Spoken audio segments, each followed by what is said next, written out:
This is the 17th talk in the collection. This is entitled Transcendence. And this was originally published in the book Food for the Heart. That's the original small one printed in Thailand rather than the large book printed by Wisdom Publications. So Food for the Heart. And this was translated by Bruce Evans, Puriso. And it was a talk given on a lunar observance night at Wat Pong in 1975. Transcendence. When the group of 5 ascetics abandoned the Buddha, he saw it as a stroke of luck, because he would be able to continue his practice unhindered. With the 5 ascetics living with him, things weren't so peaceful. He had responsibilities. And now the 5 ascetics had abandoned him because they felt that he had slackened his practice and reverted to indulgence. Previously, he had been intent on his ascetic practices and his self-mortification. In regards to eating, sleeping and so on, he had tormented himself severely, but it came to a point where, looking into it honestly, he saw that such practices just weren't working. It was simply a matter of views, practicing out of pride and clinging. He had mistaken worldly values and mistaken himself for the truth. For example, if one decides to throw oneself into ascetic practices with the intention of gaining praise, this kind of practice is all world-inspired, practicing for adulation and fame. Practicing with this kind of intention is called mistaking worldly ways for truth. Another way to practice is to mistake one's own views for truth. You only believe in yourself, in your own practice. No matter what others say, you stick to your own preferences. You don't carefully consider the practice. This is called mistaking oneself for truth. Whether you take the world or you take yourself to be truth, it's all simply blind attachment. The Buddha saw this and saw that there was no adhering to the Dhamma, no practicing for the truth. So his practice had been fruitless. He still hadn't given up defilements. Then he turned around and reconsidered all the work that he put into practice right from the beginning in terms of results. What were the results of all that practice? Looking deeply into it, he saw that it just wasn't right. It was full of conceit and full of the world. There was no Dhamma, no insight into not-self, anatta, no emptiness or letting go. There may have been a kind of letting go, but it was the kind that still hadn't let go. Looking carefully at the situation, the Buddha saw that even if he were to explain these things to the 5 ascetics, they wouldn't be able to understand. It wasn't something he could easily convey to them, because those ascetics were still firmly entrenched in the old way of practice and seeing things.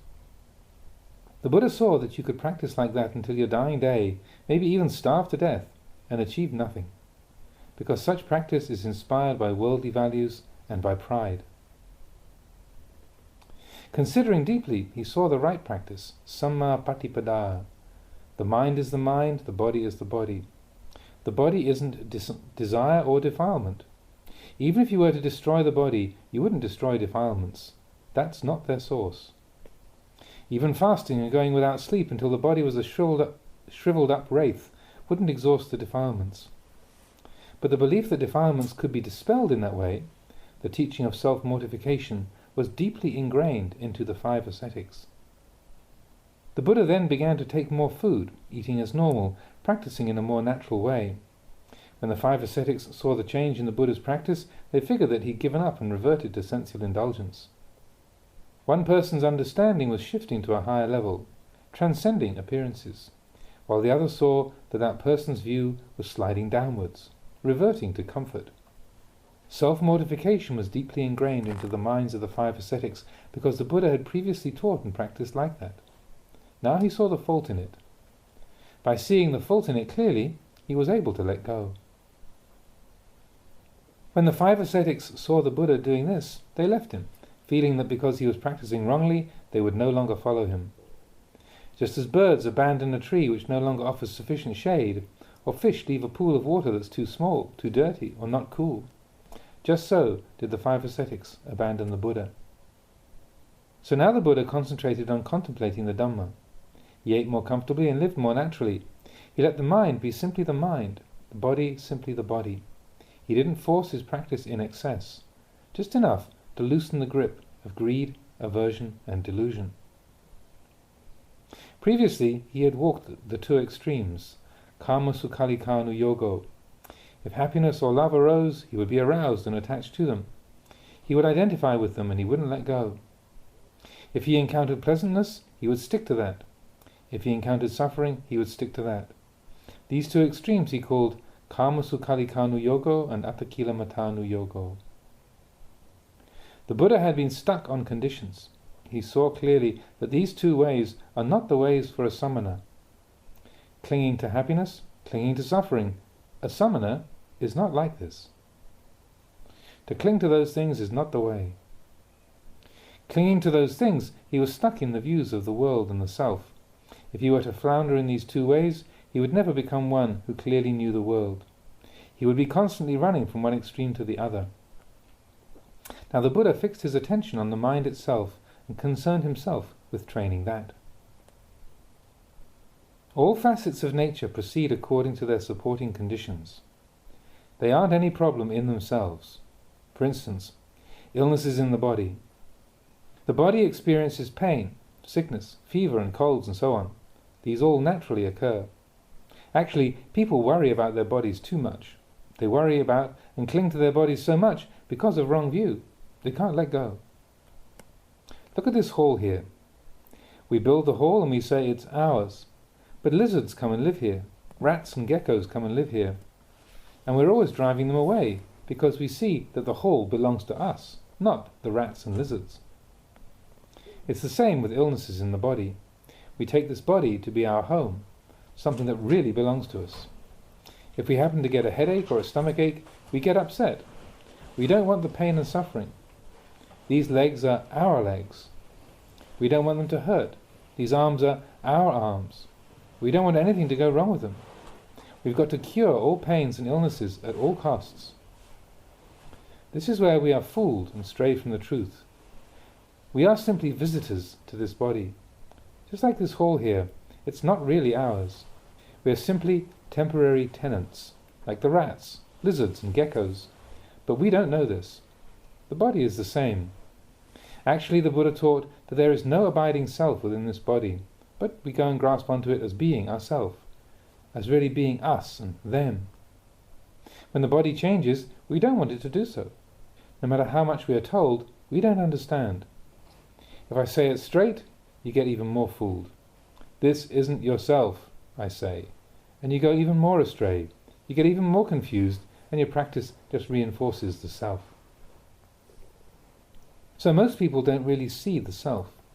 One who sees the self is one who sees that this is neither the self nor belonging to self. He sees the self as it is in nature. Seeing the self through the power of clinging is not real seeing. Clinging interferes with the whole business. It's not easy to realize this body as it is because upadana clings fast to it all. Therefore it's said that we must investigate to clearly know with wisdom. This means to investigate the sankhara according to their true nature. Use wisdom. Knowing the true nature of sankhara is wisdom. If you don't know the true nature of sankhara, you are at odds with them, always resisting them. Now, it's better to let go of the sankhara than to try to oppose or resist them. And yet, we plead with them to comply with our wishes. We look for all sorts of means to organize them or make a deal with them. If the body gets sick and is in pain, we don't want it to be, so we look for various suttas to chant, such as Bojjhanga or the Dhammacakkappavattana Sutta, the Anattalakkana Sutta, and so on. We don't want the body to be in pain. We want to protect it, control it. These suttas become some form of mystical ceremony, getting us even more entangled in clinging. This is because they chant them in order to ward off illness, to prolong life, and so on. Actually, the Buddha gave us these teachings in order to see clearly, but we end up chanting them to increase our delusion. Rupang anicang, Vedana anicca, Sanya anicca, Sankhara anicca, Viññānang anicang. The body is impermanent, feelings impermanent, perception is impermanent, mental formations are impermanent, consciousness is impermanent. We don't chant these words for increasing our delusion. They're recollections to help us know the truth of the body, so that we can let it go and give up our longing. This is called chanting to cut things down, but we tend to chant in order to extend them all. Or if we feel they're too long, we try chanting to shorten them, to force nature to conform to our wishes. It's all delusion. All the people sitting here in the hall are deluded, every one of them. The ones chanting are deluded, the ones listening are deluded. They're all deluded. All they can think is, how can we avoid suffering? When are they ever going to practice? Whenever illnesses arise, those who know see nothing strange about it. Getting born into this world entails experiencing illness. However, even the Buddha and the noble ones, contracting illness in the course of things, would also, in the course of things, treat it with medicine. For them, it was simply a matter of correcting the elements. They didn't blindly cling to the body or grasp at mystic ceremonies and such. They treated illnesses with right view. They didn't treat them with delusion. If it heals, it heals. If it doesn't, then it doesn't. That's how they saw things. They say that nowadays Buddhism in Thailand is thriving, but it looks to me like it's sunk as far as it can go. The Dhamma halls are full of attentive ears, but they're attending wrongly. Even the senior members of the community are like this. So, everybody just leads each other into more delusion. One who sees this will know that the true practice is almost opposite from where most people are going. The two sides can barely understand each other. How are those people going to transcend suffering? They have chants for realizing the truth, but they turn around and use them to increase their delusion. They turn their backs on the right path. One goes eastward, the other goes west. How are they ever going to meet? They're not even close to each other. If you have looked into this, you will see that this is the case. Most people are lost. But how can you tell them? Everything has become rites and rituals and mystic ceremonies. They chant, but they chant with foolishness. They don't chant with wisdom. They study, but they study with foolishness, not with wisdom. They know, but they know foolishly, not with wisdom. So they end up going with foolishness, living with foolishness, knowing with foolishness. That's how it is. And regarding teaching, all they do these days is teach people to be stupid. They say they're teaching people to be clever, giving them knowledge, but when you look at it in terms of truth, you see that they're really teaching people to go astray and grasp at deceptions. The real foundation of the teaching is in order to see atta, the sense of self, as being empty, having no fixed identity. It's void of intrinsic being. But people come to the study of Dhamma to increase their self-view. They don't want to experience suffering or difficulty. They want everything to be cozy. They may want to transcend suffering, but if there's still a self, how can they ever do so? Suppose we came to possess a very expensive object. The minute that that thing comes into our possession, our mind changes. Now, where can I keep it? If I leave it there, somebody might steal it. We worry ourselves into a state, trying to find a place to keep it. And when did the mind change? It changed the minute we obtained that object. Suffering arose right then. No matter where we leave that object, we can't relax, so we're left with trouble. Whether sitting, walking, or lying down, we're lost in worry. This is suffering. And when did it arise? It arose as soon as we understood that we had obtained something. That's where the suffering lies. Before we had that object, there was no suffering. It hadn't yet arisen, because there wasn't yet an object for us to cling to. Atta, the self, is the same. If we think in terms of myself, then everything around us becomes mine. Confusion follows. Why so? The cause of it all is that there is a self. We don't peel off the apparent in order to see the transcendent. You see, the self is only an appearance. You have to peel away the appearances in order to see the heart of the matter, which is transcendence. Upturn the apparent to find the transcendent. You could compare it to unthreshed rice. Can unthreshed rice be eaten? Sure it can, but you must thresh it first. Get rid of the husks, and you will find the grain inside. Now if we don't thresh the husks, we won't find the grain. Like a dog sleeping on the pile of unthreshed grain, its stomach is rumbling, yawk, yawk, yawk. But all it can do is lie there thinking, where can I get something to eat? When it's hungry, it bounds off the pile of rice grain and runs off looking for scraps of food. Even though it's sleeping right on top of a pile of food, it knows nothing of it. Why? It can't see the rice. Dogs can't eat unthreshed rice. The food is there, but the dog can't eat it. We may have learning, but if we don't practice accordingly, we still don't really know. We are just as oblivious as the dog sleeping on the pile of rice grain. It's sleeping on a pile of food, but it knows nothing of it. When it gets hungry, it's got to jump off and go trotting around elsewhere for food. It's a shame, isn't it? There is rice grain, but what's hiding it? The husk hides the grain, so the dog can't eat it. And there is the transcendent. What hides it? The apparent conceals the transcendent, making people simply sit on top of the pile of rice, unable to eat it, unable to practice, unable to see the transcendent. And so they simply get stuck in appearances time and time again. If you're stuck in appearances, suffering is in store. You'll be beset by becoming, birth, old age, sickness and death. So, there isn't anything else blocking people off. They're blocked right here. People who study the Dhamma without penetrating to its true meaning are just like the dog on the pile of unthreshed rice who doesn't know the rice. He might even starve and still find nothing to eat. A dog can't eat unthreshed rice. It doesn't even know there's food there. After a long time without food, it may even die, on top of that pile of rice. People are like this. No matter how much we study the Dhamma of the Buddha, we won't see it if we don't practice. If we don't see it, then we don't know it. Don't go thinking that by learning a lot and knowing a lot, you'll know the Buddha Dhamma. That's like saying you've seen everything there is to see just because you've got eyes, or that you've got ears. You may see, but you don't see fully. You see only with the outer eye, not with the inner eye. You hear with the outer ear, not with the inner ear. If you upturn the apparent and reveal the transcendent, you will reach the truth and see clearly. You will uproot the apparent and uproot clinging. But this is just like some sort of sweet fruit. Even though the fruit is sweet, we must rely on contact with and experience of that fruit before we will know what the taste is like. Now that fruit, even though no one tastes it, is sweet all the same, but nobody knows it. The Dhamma of the Buddha is like this. Even though it's the truth, it isn't true for those who don't really know it. No matter how excellent or fine it may be, it's worthless to them. So, why do people grab after suffering? Who in this world wants to inflict suffering on themselves? No one, of course. Nobody wants suffering, and yet people keep creating the causes of suffering, just as if they were wandering around looking for suffering. Within their hearts, people are looking for happiness. They don't want suffering.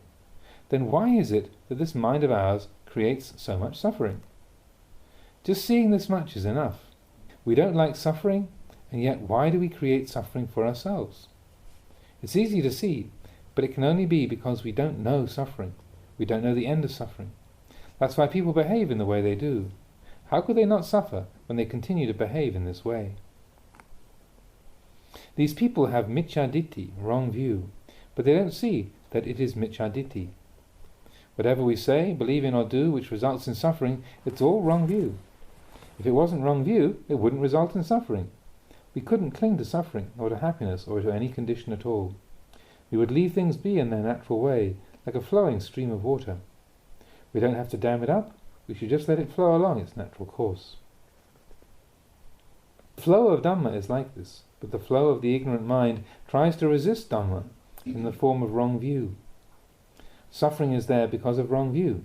This people don't see. This is worth looking into. Whenever we have wrong view, we will experience suffering. If we don't experience in the present, it will manifest later on. People go astray right here. What is blocking them off? The apparent blocks off the transcendent, preventing people from seeing things clearly. People study, they learn, they practice, but they practice with ignorance, just like a person who's lost his bearings. He walks to the west, but thinks he's walking east, or walks to the north, thinking he's walking south. This is how far people have gone astray. This kind of practice is really only the dregs of practice.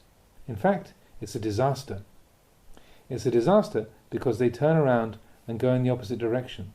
They fall from the objective of true Dhamma practice. Actually, this is a pun that Ajahn Chah was very fond of using. So the word for practice is patibat, and the word for disaster is vibat. So he would often say how rather than developing the practice, rather than developing the patibat, People are instead developing the vibhat, this is not called developing the practice, this is called developing disaster.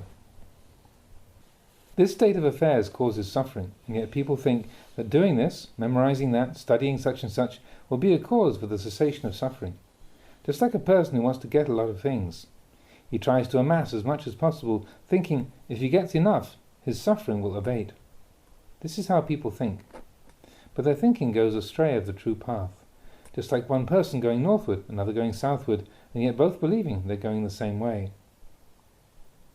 Most people are still stuck in the mass of suffering, still wandering in samsara, just because they think like this. If illness or pain arise, all they can do is wonder how they can get rid of it.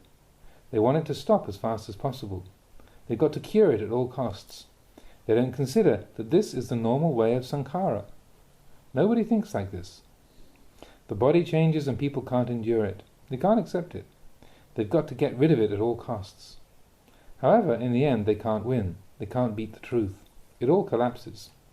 This is something people don't want to look at. They continually reinforce their wrong views. Our practicing to realize the Dhamma is the most excellent of things. Why did the Buddha develop all the perfections? So that he could realize this and enable others to see the Dhamma, know the Dhamma, practice the Dhamma and be the Dhamma, so that they could let go and not be burdened. Don't cling to things, or, to put it another way, hold, but don't hold fast. This is also right. If we see something, we pick it up. Oh, it's this. Then we lay it down. We see something else, pick it up and hold it, but not fast. We hold it just long enough to consider it, to know it, then to let it go. If you hold without letting go, carrying without laying down the burden, then you're going to be heavy. If you pick something up and carry it for a while, then when it gets heavy, you should lay it down. Throw it off. Don't make suffering for yourself. This we should know as the cause of suffering. If we know the cause of suffering, suffering cannot arise. For either happiness or suffering to arise, there must be the atta, the self. There must be the I and mine. There must be this appearance. If when all these things arise the mind goes straight to the transcendent, it removes the appearances. It removes the delight, the aversion and the clinging from those things, just as when something that we value gets lost. When we find it again, our worries disappear. Even before we see that object, our worries may be relieved. At first we think it's lost and suffer over it, but there comes a day when we suddenly remember, oh, that's right, I put it over there. Now I remember. As soon as we remember this, as soon as we see the truth, even if we haven't laid eyes on that object, we feel happy. This is called seeing within, seeing with the mind's eye, not seeing with the outer eye. If we see with the mind's eye, then even though we haven't laid eyes on that object, we are already relieved. Similarly, when we cultivate Dhamma practice and attain the Dhamma, see the Dhamma, then whenever we encounter a problem, we solve the problem instantly, right then and there. It disappears completely. It's laid down, released. The Buddha wanted us to contact the Dhamma, but people only contact the words, the books and the scriptures, about Dhamma, not contacting the actual Dhamma as taught by our great teacher. How can people say they are practicing well and properly? They are a long way off. The Buddha was known as Lokaviddu, having clearly realized the world. Right now we see the world all right, but not clearly. The more we know, the darker the world becomes, because our knowledge is murky. It's not clear knowledge. It's faulty. This is called knowing through darkness, lacking in light and radiance. People are only stuck here, but it's no trifling matter. It's important. Most people want goodness and happiness, but they just don't know what the causes for that goodness and happiness are. Whatever it may be, if we haven't yet seen the harm of it, we can't give it up. No matter how bad it may be, we still can't give it up if we haven't truly seen the harm of it. However, if we really see the harm of something beyond a doubt, then we can let it go. As soon as we see the harm of something and the benefit of giving it up, there's an immediate change. Why is it we are still unattained, still cannot let go? It's because we still don't see the harm clearly. Our knowledge is faulty, it's dark. That's why we can't let go. If we knew clearly like the Lord Buddha or the Arahant disciples, we would surely let go. Our problems would dissolve completely, with no difficulty at all. When your ears hear sound, let them do their job. When your eyes perform their function with forms, let them do so. When your nose works with smells, let it do its job.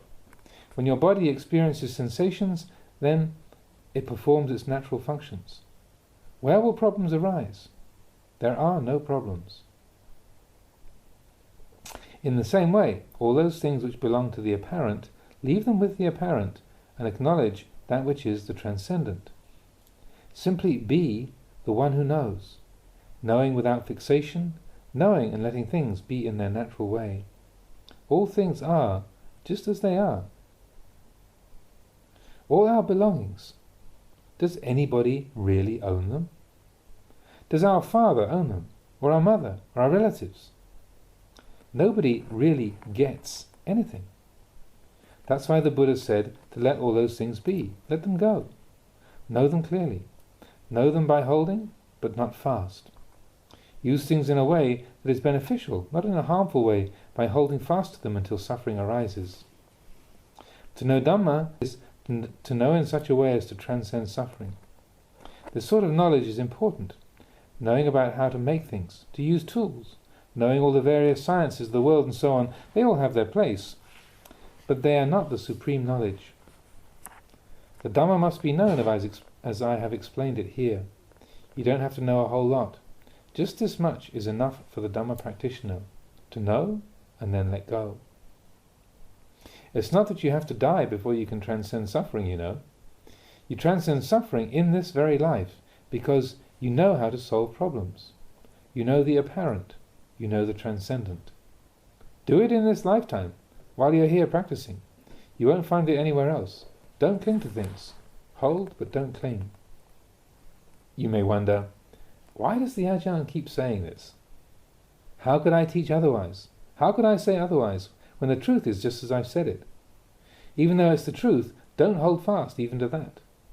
If you cling to it blindly, it becomes a falsehood. Like a dog, if you grab its leg, if you don't let go, the dog will spin around and bite you. Just try it out. All animals behave like this.